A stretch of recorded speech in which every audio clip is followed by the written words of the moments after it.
बिस्मिल्लाहिर्रहमानिर्रहीम। अस्सलाम वालेकुम नाज़रीन, आप देख रहे हैं मेरा फ़ेसबुक पेज और यूट्यूब चैनल।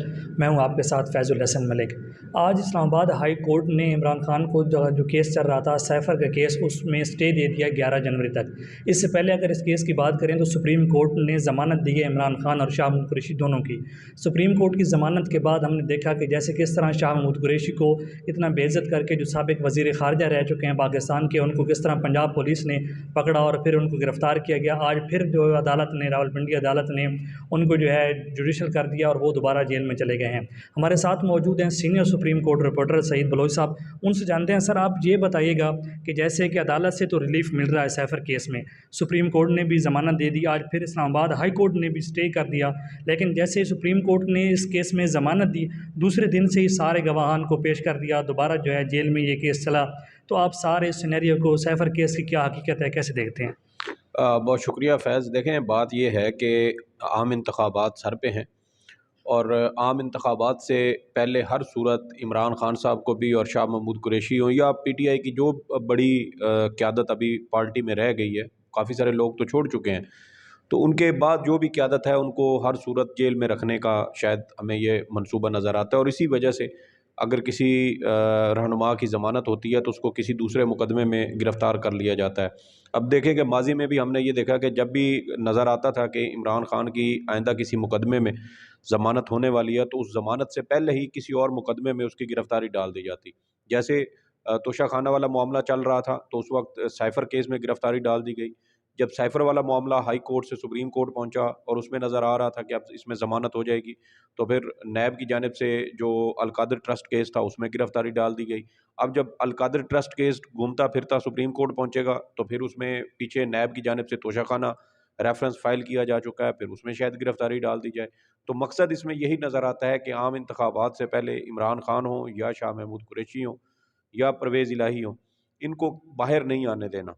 और यही चीज़ें अब हमें साइफ़र केस और उसके बाद की सूरत हाल पे नज़र आती हैं कि इमरान खान साहब तो चले, जो अलकादिर ट्रस्ट केस है उसमें वो गिरफ़्तार हैं। शाह महमूद कुरैशी साहब के ख़िलाफ़ कोई और केस नहीं था, वो ज़मानत पर जैसे ही रिहा हुए, अभी वो देखें कि अडयाला जेल की हदूद के अंदर खड़े थे और वहाँ से एक सब इंस्पेक्टर ने उनको धक्के देते हुए वो साथ ले गया और गिरफ़्तार करके गाड़ी में बिठा दिया। और फिर अगले दिन अचानक पता चला जी कि 12 मुकदमात हैं 9 मई के वाक़यात के हवाले से, जिसमें शाह महमूद कुरैशी साहब नामज़द हैं। लेकिन हमारी अदालतें भी यहाँ पर बिल्कुल एक समझें कि मज़क़ा ख़ेज़ किस्म की सूरत हाल अदालतों में भी हमें नज़र आती है कि अदालतें ये भी चेक करने की कोशिश नहीं कर रही कि जिस शख्स के ख़िलाफ़ किसी शहर में कोई मुकदमा दर्ज हुआ है, क्या उस दिन वो शख्स वहाँ पर मौजूद था। अब इमरान खान साहब का आप देख लें कि उनके ख़िलाफ़ लाहौर, क्वेटा, कराची और पता नहीं कहाँ-कहाँ मुकदमे दर्ज हैं 9 मई के वाक़यात के हवाले से। लेकिन 9 मई को जिस वक़्त उनको गिरफ़्तार किया गया, वो इस्लामाबाद हाई कोर्ट में थे। हाई कोर्ट से गिरफ़्तार हुए तो उनको नैब H11 में, जो पुलिस लाइन के रेस्ट रूम गेस्ट हाउसेज़ हैं, वहाँ पर रखा गया। तो इमरान खान साहब तो इस्लामाबाद में थे, तो फिर लाहौर में, कराची में या क्वेटा में या मुल्क के दीगर शहरों में उनके खिलाफ मुकदमात कैसे दर्ज हुए, इसके ऊपर कोई बात करने को तैयार नहीं है। सुप्रीम कोर्ट का 2019 का फैसला मौजूद है कि किसी मुकदमे में सिर्फ एक FIR होगी और वो FIR भी उस जगह पर होगी जहाँ पर वक़ूआ पेश आया होगा। तो फिर देखें कि 200 से ज़ायद केसेस बन चुके हैं। शाह महमूद कुरैशी साहब के खिलाफ अचानक 12 केसेस निकल आए, लेकिन आज उसमें उनकी ज़मानत जो है उनको रिहा नहीं किया गया बल्कि जुडिशल कर दिया गया। और उससे हमें एक पैटर्न बनता नज़र आता है कि मकसद सिर्फ यही है कि आम इंतखाबात से पहले इनकी रिहाई मुमकिन ना हो। दूसरी जानिब आप देखें कि साइफ़र ट्रायल सुप्रीम कोर्ट तक पहुँच चुका है और सुप्रीम कोर्ट में जब इसकी समाअत हुई है तो फिर तो इसके पीछे कोई चीज़ रह ही नहीं गई। सारा केस जो है वो उधड़ चुका है और जो उसके फैक्ट्स हैं वो हमारे सामने आ चुके हैं।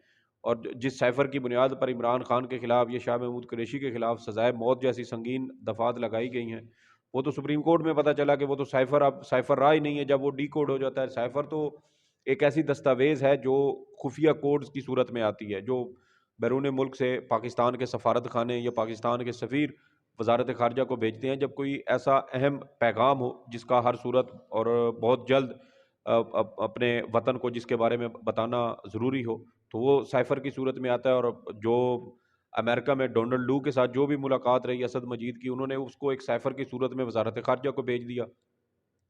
अब वजारत खारजा के जो लोग हैं एक मखसूस, उसमें भी तो देखे ना कि तमाम लोगों ने वो साइफर नहीं देखा। एक मखसूस सेक्शन है जहाँ पर इस तरह की जो भी कम्युनिकेशन होती है वो वहाँ पर रिसीव की जाती है, और अगर वो कोड वर्ड्स में है तो फिर उसको एक सादा अल्फाज में, सादा इबारत में, तहरीर में, अंग्रेज़ी की हो या उर्दू की, उसकी उसमें तहरीर उसको लिखा जाता है। और फिर उसके बाद वो आगे मुतलका सेक्रेटरी वजारत खारजा हों या वज़ीर खारजा हों, उसके बाद प्राइम मिनिस्टर तक, या जो दीगर इसमें तमाम ज़िम्मेदारान आते हैं, काबीना के सामने पेश करना हो तो फिर वहाँ पे पेश किया जाता है, लेकिन एक सादा तहरीर की सूरत में। और यही चीज़ हमने सुप्रीम कोर्ट में देखी कि साइफर जब डी कोड हो गया एक बार, वजारत खारजा के जो एक मखसूस सेक्शन के लोग हैं, उन्होंने उसको देखा, उसको डी कोड कर दिया, तो उसके बाद तो फिर वो साइफर है ही नहीं, वो एक सादा दस्तावेज़ है। और उस सादा सादा दस्तावेज़ को इमरान खान उन्होंने डी क्लासीफाई भी कर दिया, काबीना से मंजूरी ले ली, फिर उसके ऊपर जो लोग उसमें मुतलका बनते हैं कि प्राइम मिनिस्टर थे तो उनके प्रिंसिपल सेक्रेटरी या वो अपनी काबीना के कुछ लोगों के साथ उन्होंने ये चीज़ें डिस्कस की।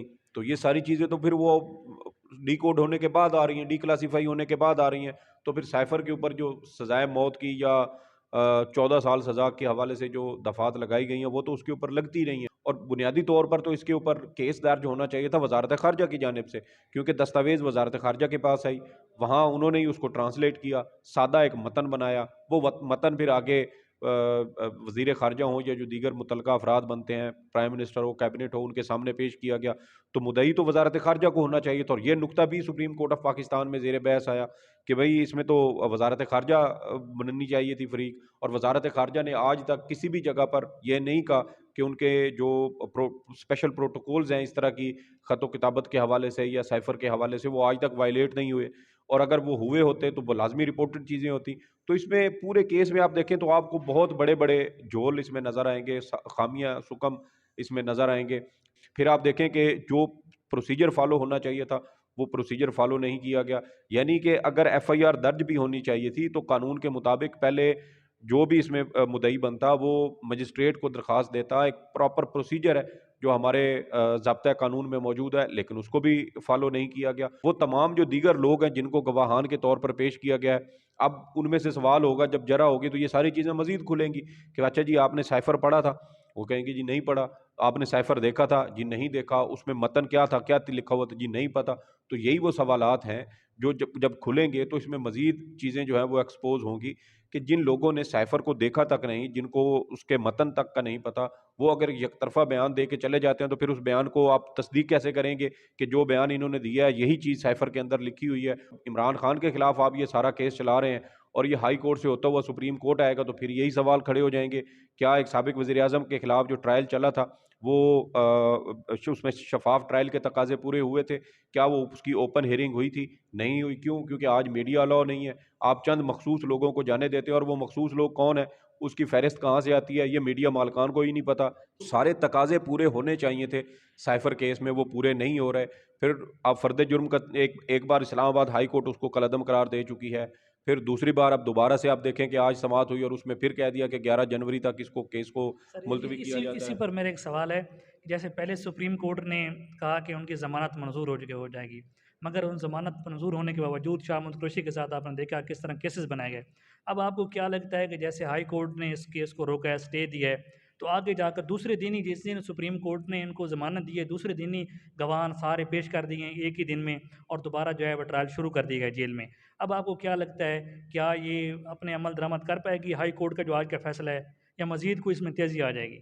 देखें, मेरे ख्याल में पीटीआई को इसमें ये चाहिए कि वो जल्द से जल्द इस ट्रायल को मुकम्मल होने दें। उसमें जितनी सुकम, जितनी खामियां इसमें ज़्यादा से ज़्यादा होंगी उतना ज़्यादा फ़ायदा उनको। अब पीटीआई के मुखालिफ ज़हन रखने वाले वकला भी हैं, जब आप उनसे भी सवाल करें तो वो ये कहेंगे कि तोशा खाना के अंदर वो कानूनी तकाजे पूरे नहीं किए गए और जिस तरह का ट्रायल हुआ है ये फैसला बरकरार रह ही नहीं सकता। तो यही चीज़ जहाँ साइफर केस में भी होनी है। जहाँ तक ट्रायल मुकम्मल करने की बात है, पीटीआई को मेरे ख्याल में ये चाहिए कि जल्द से जल्द ये ट्रायल मुकम्मल कराएं, ज़्यादा से ज़्यादा इसमें खामियां हों, और जैसे ट्रायल मुकम्मल होगा तो हाई कोर्ट से जाके रिलीफ ले लेंगे। लेकिन शायद पीटीआई ये चाहती है कि ये जो केस है ये ट्रायल कोर्ट की सतह पर ही इसको खारिज किया जाए ताकि इमरान खान साहब को सज़ा ही ना हो। लेकिन मामला ये है कि जो लोग इन सारी चीज़ों को कंट्रोल कर रहे हैं वो हर सूरत सज़ा दिलवाएंगे। जैसे सबसे बड़ी इस वक्त जो रुकावट हमें यहाँ पर बनते हुए नज़र आ रही है वो यही है कि इमरान खान साहब को आइंदा आम इंतखाबात में हिस्सा लेने से रोका जाए।